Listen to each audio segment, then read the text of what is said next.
তৃতীয় শ্রেণীর গণিত বইয়ের আজকের ভিডিওতে 105 পৃষ্ঠা নিয়ে আলোচনা করব। তো এখানে দেখো প্রথমে 2 নম্বরে যে দেয়া আছে যে দাগ টেনে মিল করো, এই বাম পাশের সাথে ডান পাশের মিল করতে বলছে। তো দেখো বাম পাশে প্রথম যেটা দেয়া আছে এখানে মোট আছে ঘর আছে কয়টা, এই 1টা 2টা 3টা 4টা 5টা। তো 5টার ভিতরে 3টা হচ্ছে রং করা আছে, যে হলুদ রং করা আছে। এইখানে দেখো এই যতগুলি আছে ডান পাশে তার ভিতরে এই যে দেখো শেষের যেটা আছে 5-এর 3 অংশ, এখানেও দেখো 5-এর 3 অংশ। তাহলে এইটার সাথে মিলবে কোনটা, যে এটার সাথে দাগ টেনে যেটা মিল হবে। এরপরে দেখো দুইটি একত্রে, এই যে এইখানে দুইটি একত্রে কত হয়, এইখানে যেমন আছে 1 2 3 4 5, 5-এর ভিতরে 3 ঘর হচ্ছে রং করা। আবার এইখানেও 5-এর ভিতরে 3 ঘর হচ্ছে রং করা। তো এখন এই দুইটা একত্রে মানে হচ্ছে যোগ করলে কত হয়, সেটা হচ্ছে এই ডান পাশের সাথে মিল হবে। তো আমরা যোগ করে নেই, একত্রে যেহেতু বলছে এই 3-এর 5 যোগ হচ্ছে আবার 3-এর 5 মানে 3/5, 5-এর 3 অংশ 5-এর 3 অংশ, এই দুইটা যোগ করি। দেখো এই সমহর বিশিষ্ট ভগ্নাংশ, তো সাধারণ হর 5 নিচে লিখলাম। এখন হচ্ছে এই লবগুলা যোগ হবে, যে 3 আর 3 যোগ করলে কত হয় 6। তাহলে দেখো ডান পাশে এই যে 6/5 যেটা আছে বা 5-এর 6 অংশ, তো এইটা এই যে এইখানে দেয়া আছে, তার মানে এইটার সাথে মিলবে হচ্ছে তোমার যে এইটা মিলবে এটার সাথে। এরপরে দেখো এইখানে দেয়া আছে 1 2 3 4 5 6 7 8, 8 ঘরের 4 ঘর হচ্ছে রং করা। তার মানে এই 4 ঘর হচ্ছে রং করা, মোট ঘর কত 8। আবার নিচেরটা দেখো 1 2 3 4, মোট ঘর হচ্ছে 4, রং করা তো 2 ঘর, এই 2/4। তো এই যে দুইটা ভগ্নাংশ, এই দুইটা ভগ্নাংশ এইখানে ঘর আছে কোনটা, এই যে 1-এর সমান বা সমতুল ভগ্নাংশ কোনটা হবে। দেখো এই যদি 4/8, এটাকে যদি আমরা কাটাকাটি করি, 4 দিয়ে যদি 4কে কাটি এখানে পাবো 1 আর এখানে পাবো হচ্ছে 2, বা তোমার এইটাকেও যদি আমরা 2 দিয়ে কাটি এখানে পাবো 1 এখানে পাবো 2, তাহলে এখানে পেলাম 1/2, এখানেও দেখো 1/2 পেলাম। তাহলে এই দুইটা ভগ্নাংশ কি হচ্ছে, এই দুইটা ভগ্নাংশ হচ্ছে সমতুল ভগ্নাংশ, মানে দুইটা একই ভগ্নাংশ, যে এইটা আর এইটা সমতুল ভগ্নাংশ হবে। উপরেও দেখো আমরা যদি লঘিষ্ঠ করি বা ছোট করি বা কাটাকাটি করি তাহলে 1/2 পাচ্ছি। আবার এইখানেও যদি আমরা কাটাকাটি করি বা ছোট করি তখন এই যে 1/2 পাচ্ছি। তার মানে দুইটাই হচ্ছে কি সমতুল ভগ্নাংশ, একটার সমতুল বা সমান। এরপরে দেখো সমতুল জিনিসটা আরও আমরা শিখে আসছি, যে দেখো যে ছোট যেটা আছে 2/4 ছিল, এটাকে যদি আমরা 2 দিয়ে গুণ করি তখন কিন্তু এই যেটা পাচ্ছি যে 2 দুগুণে 4, এই 4 দুগুণে 8। তাহলে কাটাকাটি ছাড়াও কিন্তু বোঝা যায় এটা সমতুল ভগ্নাংশ। আর এইখানে দেখো 4 ঘরের 4 ঘরই রং করা আছে, তাহলে এটা হচ্ছে 4-এর এই 4/4। তো এখন এইটা হচ্ছে যদি কাটাকাটি করি, দেখো 4 দিয়ে 4 কাটলে এখানে 1 পাবো, তার মানে এইটা হচ্ছে 1-এর সমান, যে 1। দেখো যে এটা, তাহলে আমরা এই যে সবগুলাই মিল করে দিলাম, যে এটা হচ্ছে এটার সাথে যাবে, এটা এটার সাথে, এটা এটার সাথে, আর এটা এটার সাথে। তো পরে দেখো যে নিচে কিছু ভগ্নাংশ লব ও হর দেয়া আছে, যে ভগ্নাংশের লব ও হর দেয়া আছে, ভগ্নাংশগুলি লেখো। 1 নম্বরে যেটা দেয়া আছে লব 7, হর হচ্ছে 13। তো আমরা জানি যে ভগ্নাংশের লব সবসময় উপরে থাকে, হর থাকে নিচে।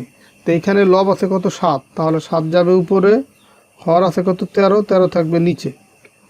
আবার এই যে এইটা আছে 2 নম্বরে, দেখো 2 নম্বরে দেয়া আছে কি লব হচ্ছে 11, তাহলে 11 যাবে উপরে, হর আছে কত, আচ্ছা এটা হচ্ছে এইটাই হচ্ছে হর, দেখো এটাই হর, তাহলে এটা উপরে না, এটা যাবে এই 11 যাবে হচ্ছে নিচে। আর লব আছে কত 7, এই 7 যাবে উপরে। এইখানে লব আছে 9, তো এইখানে লব যাবে উপরে, হর কত আছে 17, 17 যাবে নিচে। আবার পরেরটা দেখো এইখানে হর আছে 12, তো হর মানেই সেটা নিচে যাবে, আর লব আছে 5 উপরে। এখন এখানে খেয়াল করো যে কখনো লব আগে আছে, কখনো হর আগে আছে। তো এই লব আগে থাকলো বা হর আগে থাকলো সেটা বিষয় না, বিষয় হচ্ছে লব যেটাই থাক, আগে থাকার পরে থাক, যেখানেই থাক লব সবসময় উপরে যাবে। আর হর আগে থাক বা পরে থাক সেটা বিষয় না, হর মানেই হচ্ছে সেটা নিচে যাবে, সেটা আগেই থাক বা পরেই থাক। তাহলে তোমরা আশা করি যে এই টাইপের অঙ্কগুলা যদি তোমাদের পরীক্ষায় আসে অবশ্যই পারবা, কারণ এই লব মানেই হচ্ছে সেটা উপরে যাবে, আর হর মানেই সেটা হচ্ছে নিচে যাবে। তো 4 নম্বর প্রশ্ন দেখো যে নিচের চিত্র দেখি ও দাগ টেনে মিল করি।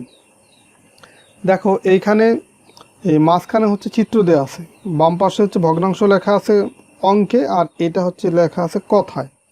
তো এখন এটা আমরা মিল করব। যেমন দেখো এইখানে আছে 4-এর 3 অংশ, তো এইখানে যতগুলি আছে দেখো কোনটা এটার সাথে মিলে। এই যে নিচে যেটা আছে মোট ঘর সংখ্যা হবে অত, আর এই উপরের যে সংখ্যাটা আছে ওইটা হচ্ছে রং করা ঘরের সংখ্যা হবে। তো দেখো ওই 4-এর 3 অংশ, তাহলে মোট ঘর সংখ্যা যে 1 2 3 4, এই যে এটার সাথে মিলতেছে, মোট ঘর 4, এই যে 3 ঘর হচ্ছে রং করা, তার মানে এই যে এইটার সাথে মিলতেছে। এই যে এইটা একটা কিন্তু করে দেওয়া আছে, যেমন 5-এর 1 অংশ, দেখো এইখানে মোট ঘর হচ্ছে 5টা, 1 ঘর হচ্ছে রং করা আছে, এটার সাথে এটা মিলে। আবার এটার কথায় লেখা আছে যে 5/1 ভাগ, দেখো এই যে এটা মিলছে, তার মানে যে এটা কিন্তু করে দেওয়া আছে তোমাদের, যে এটা করে দেওয়া আছে। এরপরে তাহলে 4-এর 3 অংশ এটার সাথে মিললো। এখন তাহলে এই 4/3 ভাগ কোথায় লেখা আছে, দেখো এই যে 4/3 ভাগ এইখানে লেখা আছে, এই যে এটার সাথে এটা মিল হবে। 4/3 দেখো 3 ভাগ, মোট ভাগ হচ্ছে 4টা, 4/3 ভাগ হচ্ছে রং করা। এরপরেরটা দেখো এই 3/2 ভাগ, 3/2 ভাগ কোথায় আছে, এই যে এটার সাথে মিলে, দেখো মোট ঘর সংখ্যা 3টা, রং করা হচ্ছে 2টা, তার মানে যে এটার সাথে এটা মিলবে। এখন এটা কথায় লেখা আছে কত, 3/2 ভাগ, এই যে দেখো 3/2 ভাগ, তার মানে যে এটা যাবে এই যে এটার সাথে মিল হবে। এরপরে 6/1 ভাগ, দেখো 6 ভাগ কোথায় আছে, এই যে এটার সাথে মিলে, 1 2 3 4 5 6, 6/1 ভাগ রং করা, তার মানে যে এটার সাথে যেটা মিলবে। আর 6/1 ভাগ এইখানে আছে যে এটা, তার মানে এই যে এইখানে আসবে। 5/3 ভাগ, এই যে এটার সাথে দেখো মোট ভাগ আছে 1 2 3 4 5, তার 3টা রং করা, তার মানে এটার সাথে মিলবে এই যে এটা। 5/3 ভাগ, এই যে এটা এই যে এখানে আছে। তাহলে দেখো আমরা যে যদি সংখ্যা অঙ্কে এরকম লেখা থাকে ভগ্নাংশ, সেটা চিত্রের সাথে মিল করলাম, এবং কথায় যে লেখা আছে সেটার সাথে আমরা মিল করে দেখালাম। তো এরপরে 5 নম্বর যে প্রশ্ন, এখানে আছে যে নিচের ভগ্নাংশগুলোর জন্য 3টি করে সমতুল ভগ্নাংশ লিখি।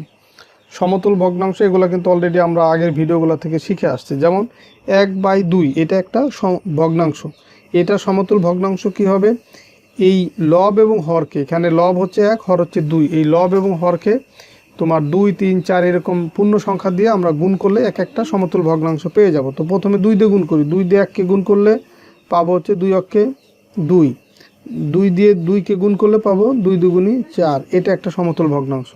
আর একটা এখন ভগ্নাংশ সমতুল ভগ্নাংশ হবে 3 দিয়ে গুণ করব, 3 অক্ষে 3, 3 দুগুণী 6, এরপরে 4 দিয়ে গুণ করব, 4 অক্ষে 4, 4 দুগুণী 8, দেখো 3টা সমতুল ভগ্নাংশ পেয়ে গেলাম। এইভাবে 5 6 7 8 এরকম এক একটা সংখ্যা দিয়ে গুণ করব, এক একটা সমতুল ভগ্নাংশ পাবো। তো 2 নম্বর দেখো 3/4, এটাকে 2 দিয়ে গুণ করলে 3 দুগুণী 6, 4 দুগুণী 8, 3 দিয়ে গুণ করলে 3 3কে 9, 3 4 12, তারপরে 4 দিয়ে গুণ করলে 3 4 12, 4 4 16, দেখো 3টা সমতুল ভগ্নাংশ পেয়ে গেলাম। পরেরটা দেখো 2/3, এটাকে যদি আমরা 2 দিয়ে গুণ করি, 2 দুগুণী 4, 3 দুগুণী 6, 3 দিয়ে গুণ করলে 3 দুগুণী 6, 3 3কে 9, 4 দিয়ে গুণ করলে 4 দুগুণী 8, 4 দুগুণী 8, 3 4 12, দেখো এগুলো হচ্ছে সমতুল ভগ্নাংশ। এরপরে আবার 5/6, এটাকে 2 দিয়ে গুণ করলে 5 দুগুণী 10, 6 দুগুণী 12, 3 দিয়ে গুণ করলে 3 5 15, 3 6 18, 4 দিয়ে গুণ করলে 4 5 20, 4 6 24, দেখো এই 3টা সমতুল ভগ্নাংশ পেয়ে গেলাম। তো আশা করি তোমরা যে 105 পৃষ্ঠার যতগুলো অঙ্ক ছিল সবগুলোই ভালোভাবে বুঝতে পারছো, কারণ সবগুলো আমি ধীরে ধীরে বুঝিয়ে দিলাম এবং সহজভাবে বোঝানোর চেষ্টা করছি। তো ঠিক আছে, সবাই ভালো থাকো, সুস্থ থাকো। পরের ভিডিওতে আমরা 106 পৃষ্ঠা নিয়ে আলোচনা করব। আল্লাহ হাফেজ।